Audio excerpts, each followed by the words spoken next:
My name is Harrison Wheeler, and this is Technically Speaking. This show is recorded live in San Francisco and produced in collaboration with Dave Clark at Studio Pod Media. Our show coordinator is Deanna Morenci, with additional editing and music presented by Nodalab.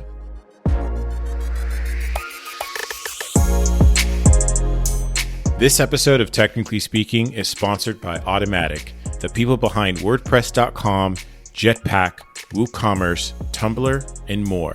Automatic's 1,400 people hail from 79 countries and speak 99 languages. Their open source software products democratize publishing and commerce so that anyone with a story can tell it and anyone with a product can sell it, regardless of income, gender, politics, language, or country. More than 1 billion people use Automatic products every month.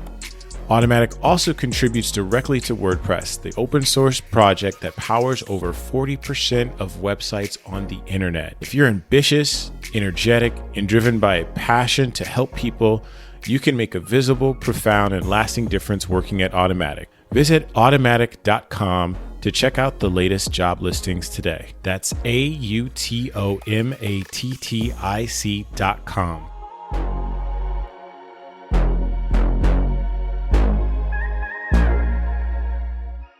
Matthew, maybe give folks a brief introduction to the audience and the listeners out there. Hey, thanks for having me on the show. This is great. Super excited about it. I'm Mathew Barnes. I am a design veteran with 24 years of experience from agency to entrepreneur to in-house B2B, B2C. I live in Oakland, California, the Best Bay for the past 5 years. Originally from Missouri, spent most of my adult life in Texas, but Oakland's my home. Been here with my wife and our 2 cats, so that's me. Awesome. So you're a cat person too. Yeah, I was a dog person growing up, but my wife converted me. So why the conversion? I don't know. They're easier. They're self-sufficient. Yeah, they're like design systems. When you get them in place, they essentially enable a team to take care of themselves and to self-serve. So cats, You put food out, they feed themselves, they go to the litter box, and they do all the things. Yeah, it's amazing just kind of how, like, out of birth, they know what to do. Yeah, they know exactly what they do. It's pretty amazing. You can move the litter box into any room and they'll figure it out. You'll figure it out. Yeah, I actually have an automatic feeder for my cat. Oh, nice. And so I switched up her schedule because she was eating a little bit too much. And it's amazing because now she knows exactly what time the food will dispense. She's like out there waiting for it. Oh, nice. So yeah, yeah, it's so easy. We have a litter robot. Oh, wow. That automatically rotates once it reaches a certain weight. Yeah. So we change it once a week, clean it out like monthly. Yeah. But That's next level. Yeah, that's next level. I'm still using the scooper. So, hey, before we get started with the meat of the show, I want to start out by asking you a few icebreaker questions. So, as with everyone that's kind of been here, and fortunately, most folks I say towards the end of the week have been located in the Bay Area. Now that things are starting to open up, what is something that you're looking forward to do? Travel's probably top of everyone's list. Just get on a plane and hitting an island or some European art gallery. But realistically, it's that human contact. Sure. For the past year and a half, just been meeting people outdoors and backyards and giving those distant hugs. Yeah. So I'm looking forward to really sitting down and hugging someone and having that one-on-one human contact. So I think that's probably, the top of mind right now. Yeah. And I've seen sort of like an influx of invites start to happen now with sort of delayed, like baby showers, housewarming parties, or just, hey, let's just chill. Yeah. And, there's a lot of good food out there too, which is always great. And so much good Oakland food. has a good food scene as well. Yeah. Perfect. So you mentioned that you are an aficionado of music. So give us sort of like an idea of your preferred genre, and then who are you listening to right now? All right, so this is I'll keep this short because this can be the entire podcast if we wanted to. I grew up hip hop head, the golden era, 90s. I was a big Tribe Called Quest, De La Soul, all of that. But most recently, I think around 2000, I kind of transitioned to more of a down-tempo house drum and bass head. Okay. And just really dove deep into it. And so deep house? Deep house. Deep house. Okay. JT Donaldson, who actually lives in Austin's my homie. Jimster, early in the 2000s, I was listening to a lot of For Hero, which is drum and bass of UK. They're still around, but they do more of experimental. So I listened to a lot of deep house, but I've had transitioned to a lot of different genres. Little Dragons is my go-to. Hiatus Coyote, Toriel Amoa, who's also local. He's a local cat, but that's been on my playlist pretty frequently, almost every day. Tall Black Guy, who's super dope. MF Doom, rest in peace, Mad Lib. And also Freddie Gibbs, like I'm a big Freddie Gibbs fan. That's like my workout music. So I didn't realize Freddie Gibbs was also like a comedian. Really? Yeah. He's an extremely hilarious person. So I used to do concert promotion back when I lived in the Midwest. And so I never actually booked Freddie Gibbs, but there were a lot of folks that were kind of Freddie Gibbs adjacent. So that's how I kind of got to listen to him from a lot of the mixtapes that they were featured on. And yeah, I mean, I think like Deep House, I think that's amazing. I mean, I was in Chicago for a little bit. Obviously, there was a lot of that there. And then there's a really interesting like part of my journey where I was actually traveling quite a bit to Poland. Really? Yeah. So, a lot of my coworkers out there were really in the deep house. There were a lot of clubs that played it. And then you're not terribly far from Berlin.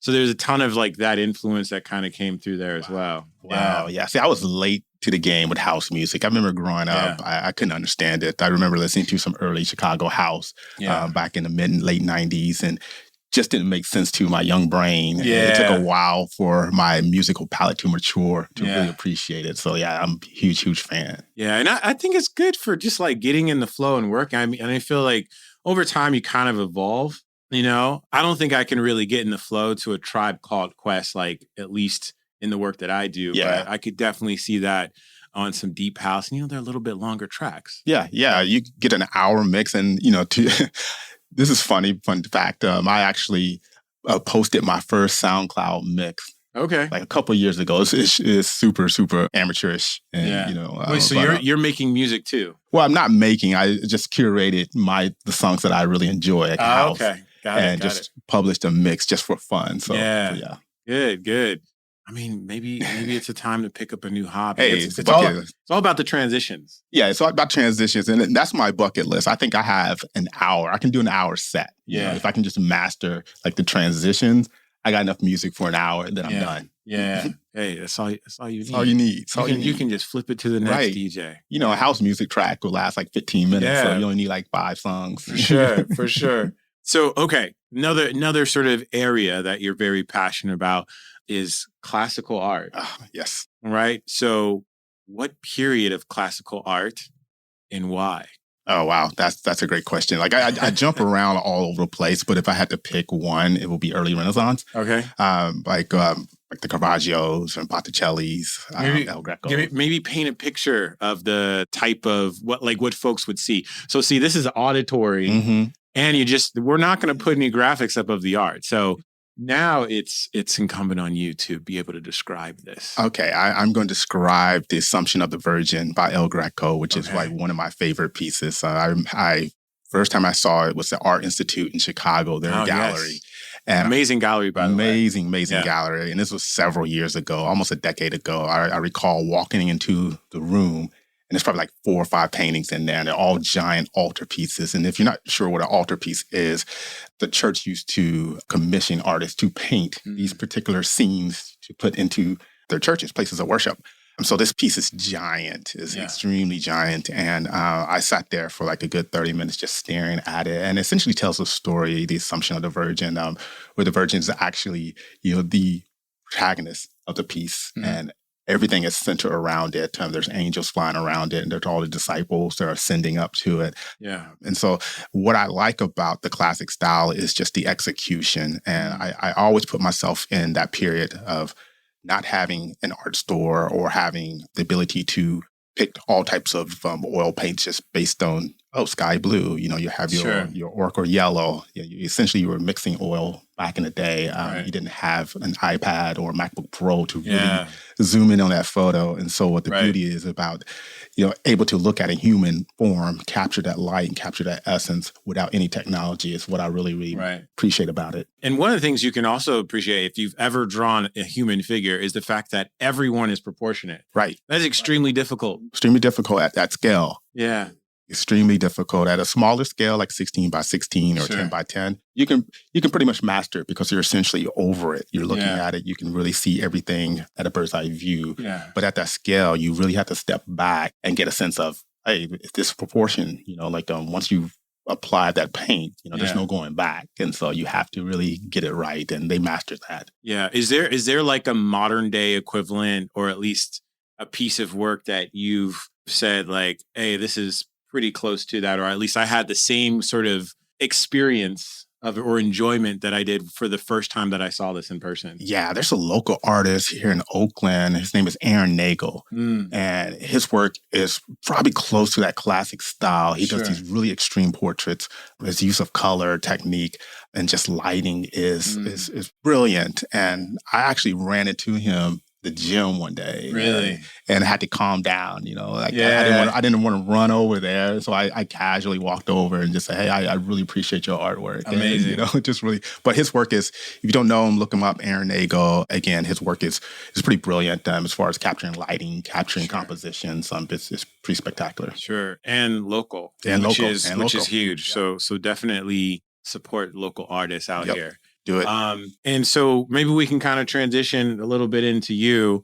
Tell us like your story in terms of how you got into sort of creative direction and sort of what were the influences that kind of led you into this field. Okay.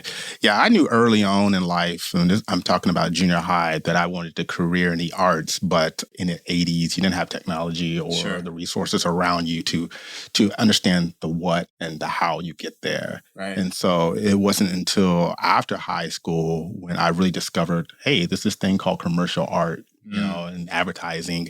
And so I actually pursued it. I didn't go the traditional route. Like I didn't go to an art school or anything like that. I went to a series of junior colleges and then an actual technical design school that taught you the basic foundations. And then after that, I got into production, and then quickly transitioned into animation, which was early on in the mid-90s, and jumped right into Flash. Spent a big chunk of learning Flash, was doing some heavy action scripting, and thought I was going to be an animator, because I love it telling those stories in that way that was interactive, that was constantly moving and constantly evolving. Then I discovered web and really understood that, wow, you have the ability to reach, massive amount of people instantly. And I dove into that. Yeah. And I spent a good chunk coding, really building out UI. And then CSS really took off and I kind of slowed down because I couldn't keep up, obviously. And then I started transitioning to more of just end-to-end brand, and stepped away from my art director role at an agency and started freelancing. And that ballooned into an actual agency. And that's when I really fell in love with just enterprise design because I did a lot of work for City of Dallas, City of Plano, convention centers, American Heart Association, Baylor Healthcare Systems. And so I did a lot of enterprise work and end-to-end design branding for those entities. Did that for about a decade. And then I got back into in-house because that's my sweet spot, having that experience in the agency side and having experience in the entrepreneurial working with nonprofits and enterprise companies, coming in-house was a natural move. So the latter half of my career, I just been mostly in-house in the various design leadership roles. Most recently, I was design manager at a commerce platform in San Francisco where I essentially managed the entire web products. And then most recently, I was creative director at an analytics attribution. I was their first creative director hire. I came in and branded them from end to end, from logo lockup to color systems to working with the product team to get general alignment between those systems. Right now, I'm at AWS. I'm a senior art director of the brand team there. So I've been there for about 7 months now. So that's my journey. Amazing. So when it comes to like creative direction, are you doing everything yourself, or is it more or less like you've been in the game for a while, you know how to execute on these things, and now it's more or less from a consulting, maybe we can get these types of folks that specialize in this or that can do things maybe better than us. Like, sort of how do you approach it then versus now? Yeah, that's a good question. Early on in my design leadership, I was very much hands-on, as not necessarily giving direction, because one thing you don't want to do is tell a designer how to design. I mean, that defeats the purpose. And so I was actually designing myself, getting in and actually doing the tactical work. Now, not so much. I still do some lifting as far as like really producing and creating some assets. But for the most part, and this is from past experiences and previous experience, actually doing some consulting work. I do more of the strategy side, working with leadership to understand, okay, what are the goals of the business or of the brand, and then communicating that down to the team as far as like, hey, what are our design priorities? What are our project priorities? How can we create the best assets to enable our team to do their jobs? So like if product marketing, our sales team, our events team, they all depend on the brand team to actually have assets and creative tools to do their jobs. And so how can we enable them and provide them the best resources and assets to get that done? And so that's what it's more of now, just really facilitating. I try to stay out of the way of the actual design work. Because again, we hire designers to do design work. Makes total sense. It doesn't make sense for a creative director to come in and say, hey, do it this way. Like, what's the point of that? And so I try to be that player coach and try to provide them with the resources to do their best job. And and again, I'm really big on just career too. I'm that career coach as far as, hey, what are your goals? Not just for this organization, but beyond this organization. 100%. How can I help you get there? What resources do you need? What projects are you interested in? And then just really try to help them elevate, their brand voice, their design voice, and really push that towards their goal. And the way that I see it is like, if you help them achieve their goals, they don't give you 100%. It's going to help the business. 100%. It's going to help us achieve our goals, and then you'll look good. So that's kind of my philosophy. Yeah, it's sort of like tapping into the intrinsic motivation, right? And obviously some of these other things will, at least from a business perspective, tend to come out. But when you're kind of like, this is a really interesting kind of perspective, right? So whenever you're approaching creative direction, let's say you have sort of like a brief or a scenario or a task. Do you have an idea of what it's going to look like in the end? Or are you just sort of like, let's see where this goes? And is it surprising? Like, that's kind of like what I want to understand. Yeah, and that's a great question because this is just my opinion, but I had the similar conversations with other designers. And when someone hands you a brief, instantly you start thinking about how it's going to look. You start thinking about that end goal. But that's not the proper process. You can't just jump to the design because there has to be some thinking behind it. And there has to be some understanding of, hey, what are the goals of this particular brief? What are we trying to achieve? Now, is this end result, is this going to solve that problem? And in most cases, there is some iteration and some tweaking. But for the most part, you look at something, you know exactly what you want to do, but you can't get there. What you have to do is do the research, do the iteration, do the whole planning to justify that design decision. But again, there's some projects where it's a quick turnaround. You get that brief. And it's like, you need this tomorrow. All right, I'm just going to design this because I know exactly what you need and I know exactly what's going to work just based off of a similar use case. And so it's pretty hilarious when you think about that. So I want to kind of go into process. Like Mathew and I actually had a conversation before today, and one of the things that we talked about was the process. And one of the things that I was actually very surprised is sort of how user-centered it is. It's kind of one of those things we generally tend to talk and relate to only around sort of product design, but maybe kind of take us through the process. And I want to also bring in maybe sort of like what you appreciate about process of art, right? And how you approach it yourself, because you are also an artist. And so I'd love to sort of understand sort of the intersectionality between those two things. Yeah, definitely. The way that I see it is, and again, this is my opinion, but I don't see product design and brand design as two separate entities. And I know a lot of organizations, the product designers sit on one floor and then the visual designers sit on another floor. And there's hardly any ever collaboration. I think that's, again, my opinion, I think that's not the best strategy for creating a cohesive brand experience, because the user touches more than just the product. The user comes in touch with banner ads, with out of home, with messaging, with copy. And so there has to be a consistent story across all channels and platforms and touch points, especially if, a user's never heard of you what's going to be that first touch? Is it a display ad? Okay, that display ad takes that user to a landing page, to convert, to sign up. Yeah. Then once they sign up, and then that experience to the platform. Right. So what's that experience? Is it consistent, or is it a completely different visual experience? Right. And so my goal is to try to unify those two experiences. And so with design, I infuse a lot of UX practices because I think it's critical to understand what's important to the user, what's going to resonate, and how that user journey or that customer journey is going to get that customer to understand, okay, what we want them to do. For example, it's like the what do we want them to do, how we want them to get there, and then what's the end result. And so I try to do a lot of research. I like to, talk to customers. I like to talk to stakeholders just to get a sense of what's resonating, what's worked in the past, what we need to iterate, what we need to stop doing completely. And then I go into like the sketching. I do a ton of sketching, even for web design. I do a lot of sketching. I do a lot of paper testing, just to see if people can actually work through a process. And then you get to the actual design. Because once you solve the problem of, understanding what the customer wants, understanding what's going to be that best method of getting there, then you have to actually start on the UI and actually design work. And then once you get to design work, of course, you test it. And then once you ship it, you go back and get more data and pull from there. Yeah. But that's essentially my process for really how to get to like the best design. Yeah. And it totally makes sense, right? Because if we sort of segment ourselves in these different groups, that the customer only sees you as one brand. Right. And so that cohesiveness is really important in terms of just like building trust.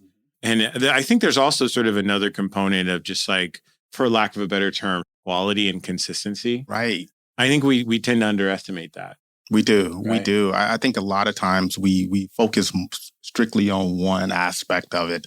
We want to make sure the product has a great experience for our customer. And that's super important. That's very important because if they have a bad experience, then they leave. They don't come back. They use another solution. But equally, you want to make sure visually that the stories connect. And so you don't want to have, like I mentioned before, you don't want to have like a stellar looking brand and then the user converts, signs up, and the product is terrible. Right. Or vice versa. Yeah. You have this amazing product, no one sees it because the branding is terrible. Right. And so you want to make sure that those two are aligned. And so like if I were ever leading an entire creative org, I would put all our product designers and brand designers like on one floor. Sure. So we would essentially work together. You know? We'll still have your separate goals and your separate leadership to drive, but there will be a ton of collaboration and interaction between the two organizations because I think that's how you get your best, your best work. Yeah, for sure. That makes total sense. Tell me, how does your passions around art and then also, you're also very passionate about beer. How have those sort of influenced your work as a creative director, or maybe even vice versa? Yeah, art. I absolutely adore art. Art is essentially my first love. I've been painting since I can remember, but I'm very process driven. And this goes back to the masters, like the whole Flemish technique, which is like the 7-layer process of creating a painting. Sure. And so I try to keep this short, but it all aligns with like how I designed and the design process in general. But before I started painting, I look at the photo, whether I'm painting an animal or painting a human. I study the photo. I try to get a sense of how the lighting is hitting that face. The colors are in the eyes. I try to make sure that it's burned into my memory. Sure. And then I start the sketching process. I do a series of study sketches just to understand shape, to understand form. I might focus on the lips, I might focus on the nose. And then once I feel like I'm comfortable with that, then I actually go to the canvas. I sketch it in detail like on the canvas. And then I put my underpainting on, which brings out those tones. And then I start my color layer. And so like I have this really detailed process of how I paint. Once I start that first color layer, I go back over it with what's called the dead layer, which is almost like this black and white muted tone. And then once I accomplish that point, the painting's essentially done. Now I'm just adding in color, like your final colors. Right. And so the reason why I do that is because I want to ensure that I understand exactly what I'm doing. I understand exactly the end goal is to produce this painting. And the process is deliberate because it teaches you patience. It teaches you to really think through your process and what you're doing and how delicately you're approaching it. And so I approach design the same way. Sure. I want to study the consumer, study the audience, understand exactly what we're trying to achieve, exactly what's going to resonate with them. Yeah. And then you actually start that whole sketching process, and then you work your way up to the final UI or your final product, and you ship it. Yeah. And so it's a similar approach, just because like you want to be really diligent about who you're communicating to, and then ultimately what you want them to do. Yeah. And I would imagine you got to be pretty secure about your drawing skills, because once you commit to that, I mean, that's sort of the beginning of the process, right? Once you commit to drawing and getting on the canvas, like that final sketch, and then you spray it. Yeah. Spray it. There's like the spray mount, not the spray mount, but the actual fix it. Yeah. It's done. Yeah. You're not going back in there changing anything. Right.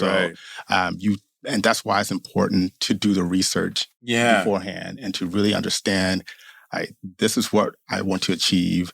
These are the proper proportions. Yeah. This is the proper scale. This is the proper composition.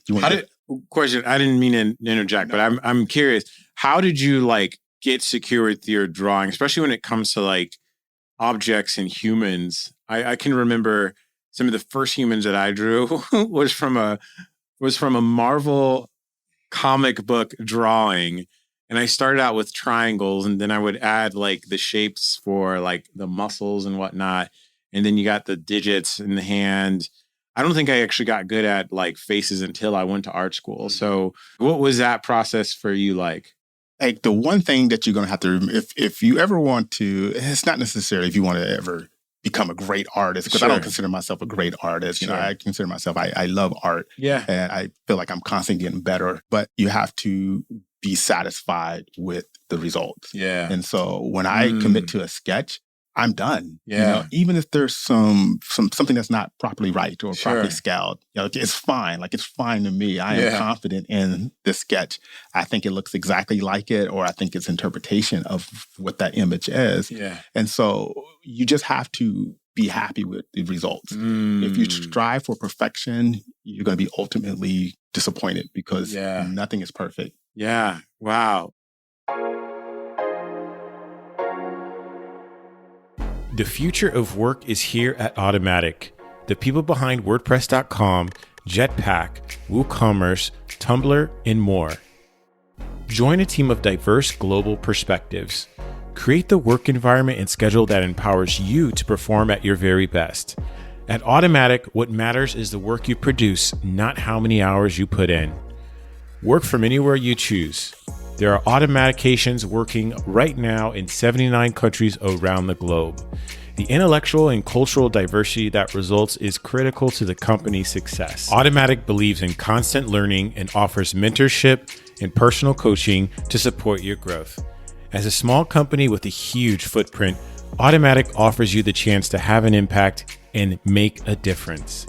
If you're ambitious, energetic, and driven by a passion to help people, you can make a visible, profound, and lasting difference working at Automatic.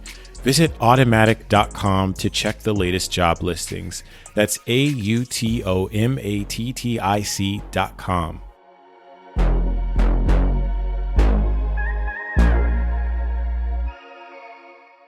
Okay, so now let's transition into your passion. Is passion overstating it? No. I am passionate about beer. How did you get into it? It's hilarious, because growing up, obviously growing up, I wasn't a beer drinker because I was a kid and underage. So let's everybody ignore that. But I think once I started really, my drinking age, you're drinking dumb stuff because you don't know. You're young and you only have one goal. Regrets. Yeah. So many regrets. You're drinking whatever whatever rapper raps. You're drinking that. And so I remember it was gin and juice. But anyway, long story short, I was doing that for a while because I thought that was sophisticated. It just works its way back to your love for hip hop. Yeah. Oh yeah. So I don't know what really spawned the whole the beer passion, but I do remember drinking Heinekens. Yeah. And I thought Heineken's God, this is really, really good. And then I switched to Modelo's. I was like, God, this is really, really good. And I was in Texas at the time. Sure. And I remember this local brewing I can't remember which beer, but I saw the can. And the can was really interesting. It was really heavily art directed. Yeah. And I think it was like Local Buzz. That's the name of the brewery. And or Four Corners Brewery. And the beer was Local Buzz. And it had a bee on it, a bumblebee. And it was a bright yellow.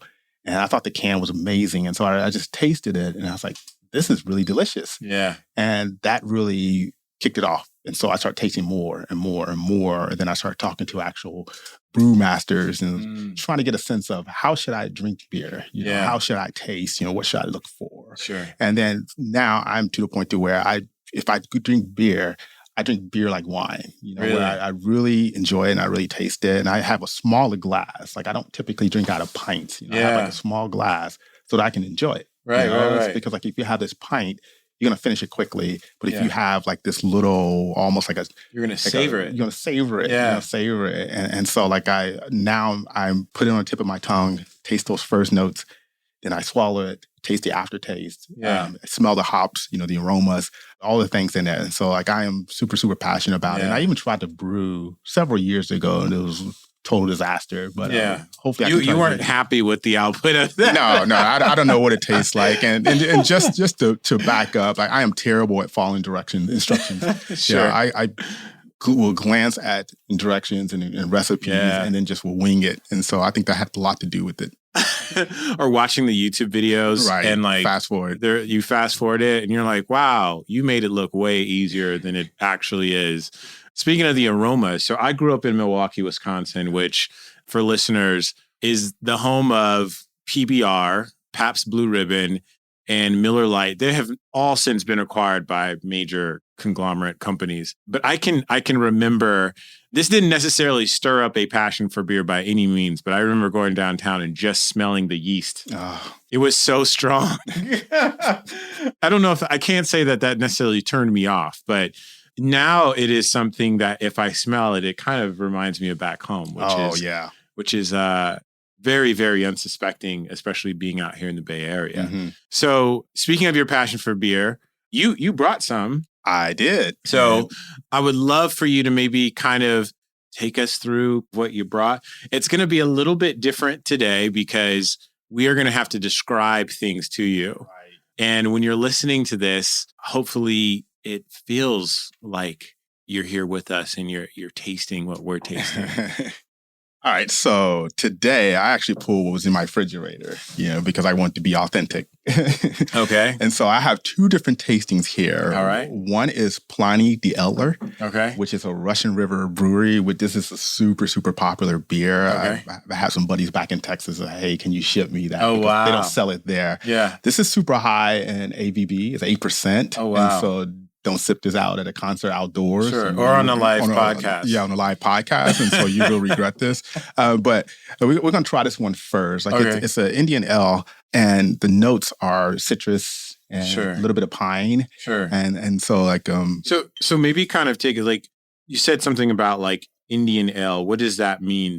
You know, I'm not going to be able to get details into the Indian ales and all the different, but it's a brewing process, a brewing method. Okay. And so like if you look at it, it's like a golden yellow. You can see through it. So the darker you get, those are more the stouts, the more the porters. Yeah. But I'm going to go ahead and pour this other one. And this one is a Death and Taxes. And this is your total end of the spectrum. This is a very, very dark beer. Wow.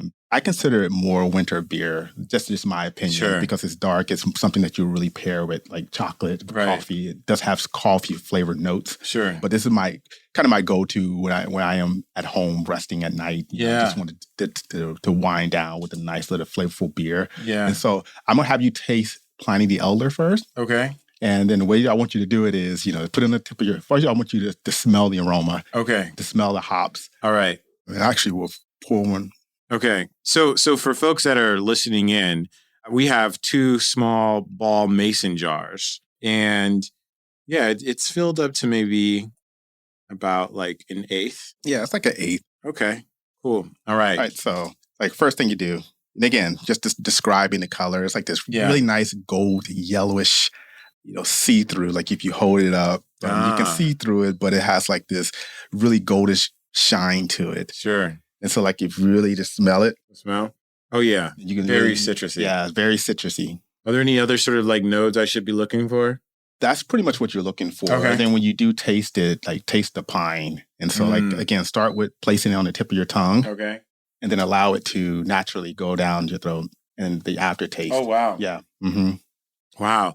So when you're talking about sort of like the pine flavor, is this brewed with pine in it? Like, is it brewed with the actual like nodes that I'm smelling and tasting? Yeah, these are just different ways of hops and how they're infused. Gotcha. Again, I won't be able to go into like all the details and the depths of like the brewing process, but mostly it's like regional.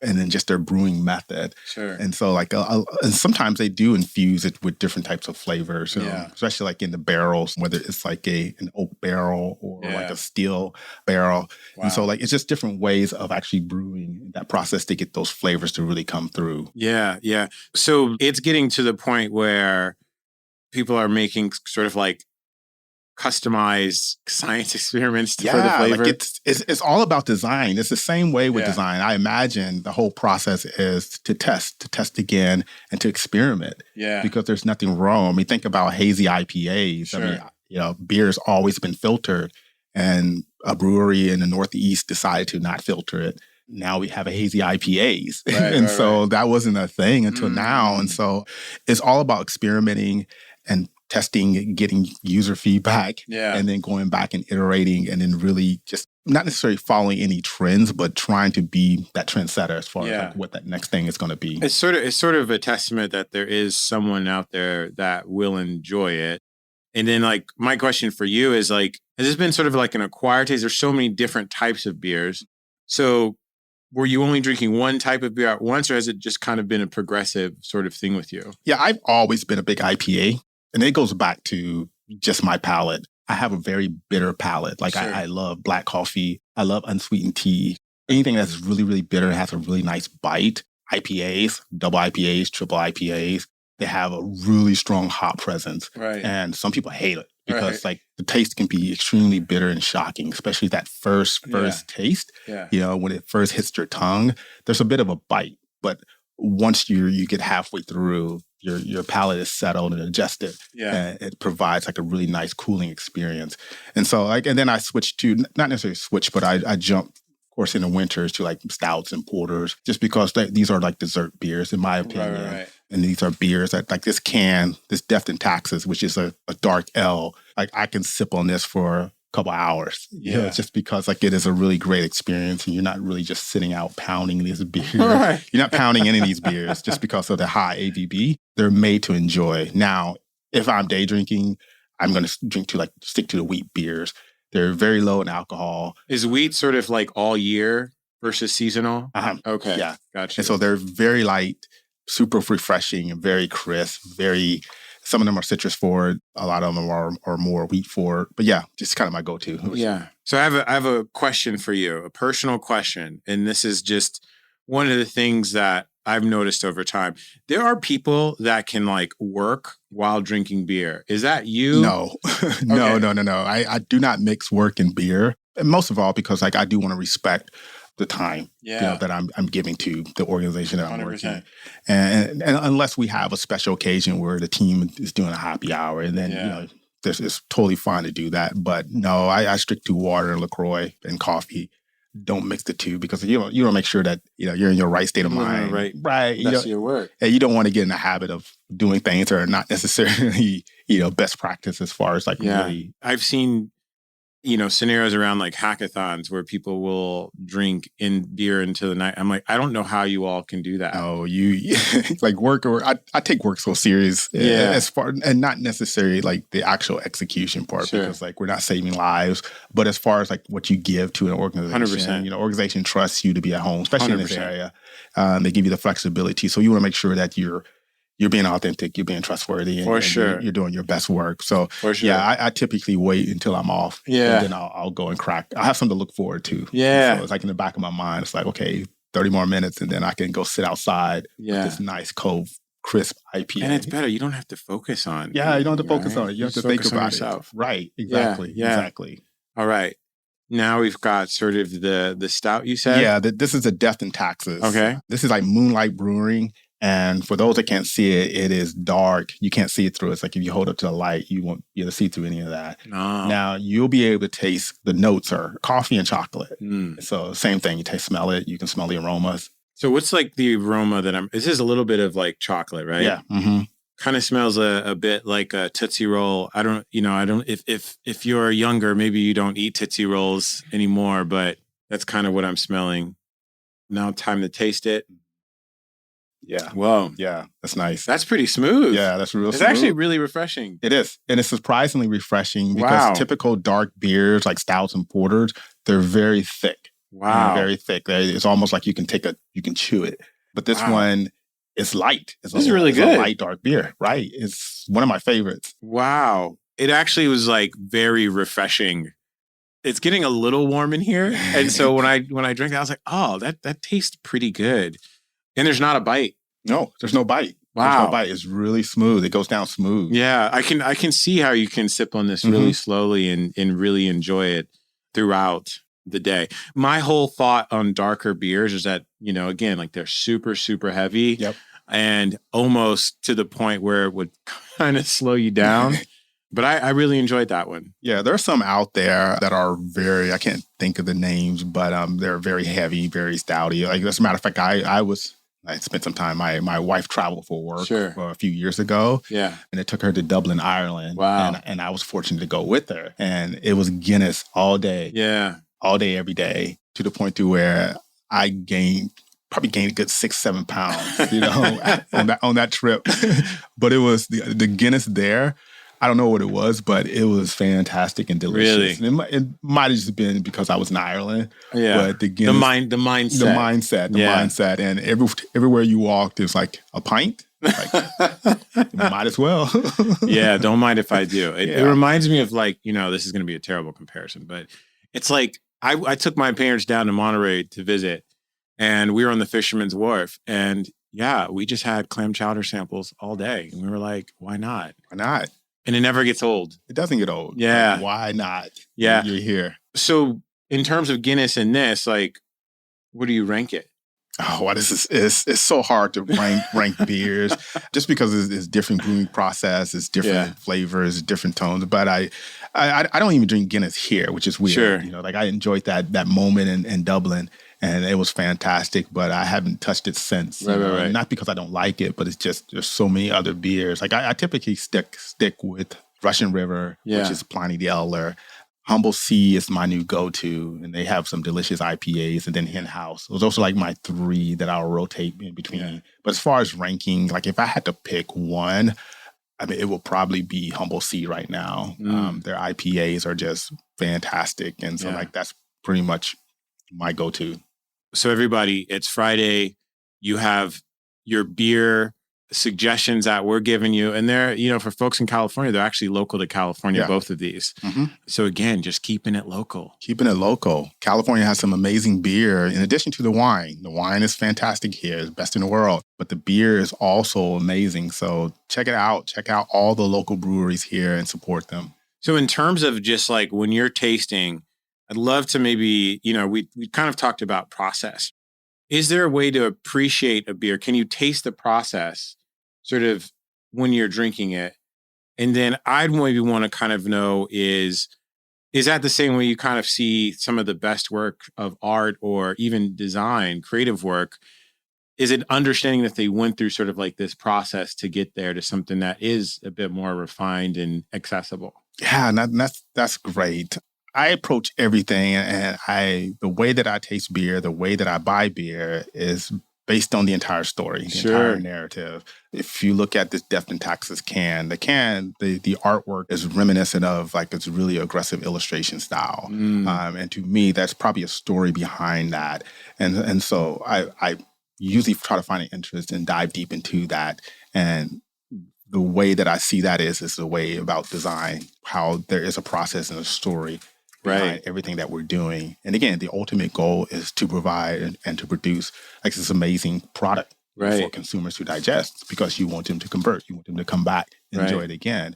And so I look at everything from not just the tasty notes, but to the art direction of the can. Because there's some thought and consideration. Laughing Monk Brewery, they have a ton of art-directed series cans based upon all types of themes. And so there's some thought into that. Yeah. And some thoughts to consider on their audience. And so I approach design the same way is, again, what is the goal of this piece? What we want the user to do, and then how we want to give them delight. Like the artwork on the can is that delightful moment that gets you to come back more over and over again. And so that's essentially how I approach it. And I really appreciate the fact that we had this question, because it also comes back to sort of that moment where it hits you with the can and then you tasted it. And I think that's a part I actually never really thought about, is sort of like the packaging and the story behind it. Right. And I would probably maybe connect the dots there. Artwork is the same way. Yeah. Right. It's telling a story. It doesn't exist. Like the artwork itself actually doesn't exist in a vacuum. It's actually about the context. Mm-hmm. I can really appreciate that. Yeah. I mean, art, if you think about it, if you look at any true masters out there, that masterpiece, again, I'm going to use Assumption of the Virgin, that captured a moment in time. Yeah. And that moment in time will be forever in that painting for the rest of the life, for the rest of the history of the world. Yeah. And the same thing with beer. There's this recipe that's out there in the world, and it could change over time, but the core element is still, the foundation is still the same. And the same thing applies to design. A company or organization can constantly evolve their brand, but that foundational elements are still there. Yeah. And so they are connected, and the way that they approach it is similar. Yeah. So a couple of days ago, I had the UX Research Corner on the show. And through that show, we somehow ended up planning like their next vacation and meetup. And I think there's some interesting opportunities here between the artwork that you do and potentially doing some beer tasting. Oh. Is that something that you've kind of been thinking about doing now that things are also kind of opening up too? Yeah, I definitely thought about trying to come up with some type of art theme, not necessarily a paint by numbers. I know they have the wine and paint. Sure. Have like a beer and paint, but like have different themes. Yeah, I'm definitely exploring some ways to infuse art and my passion for beer. And so there's some things that I definitely want to consider, especially once things open up. Might try to find a space or a partner and then make that happen. Amazing. And then how can folks sort of see some of the art that you've been working on? Mm-hmm. Yeah, you can go to my website, mbarnesart.com. Follow me on Instagram, also mbarnesart. Twitter, mbarnesart, consistency and continuity. And also I'm on LinkedIn by my name, but you can find me on Twitter, Instagram, and of course my website. Amazing. Well, look, folks, I'm super happy that you were able to join us and we were able to go through some of your favorite beers. And it's heating up outside. And so we're officially in summer. And this is going to be a great weekend. And we'll be looking forward to whatever you decide to do in terms of, beer tasting and painting if possible. But thank you again. Thank you. This was great. Yeah, this was fun. This was fun. For everyone that's tuning in, thank you. I can't express that enough. This is for sure has been a first for me, obviously for SF Design Week. And it's been a treat to really be able to bring on a ton of talented folks from all around the world, actually, to really share their stories and their passions with you. As we're starting to kind of sign off, you can follow Technically Speaking on any major podcast platform. Follow Technically Speaking on Twitter, on Instagram. You can get all of that stuff at gettechnical.io. I'm your host, Harrison Wheeler, once again. And enjoy the rest of San Francisco Design Week. This is the conclusion of the week stream, but there are still a lot of amazing events until Sunday. And I think there's a few the week after next. But again, this is Matt Barnes and Harrison Wheeler, and we're signing off. Thank you. Thank you.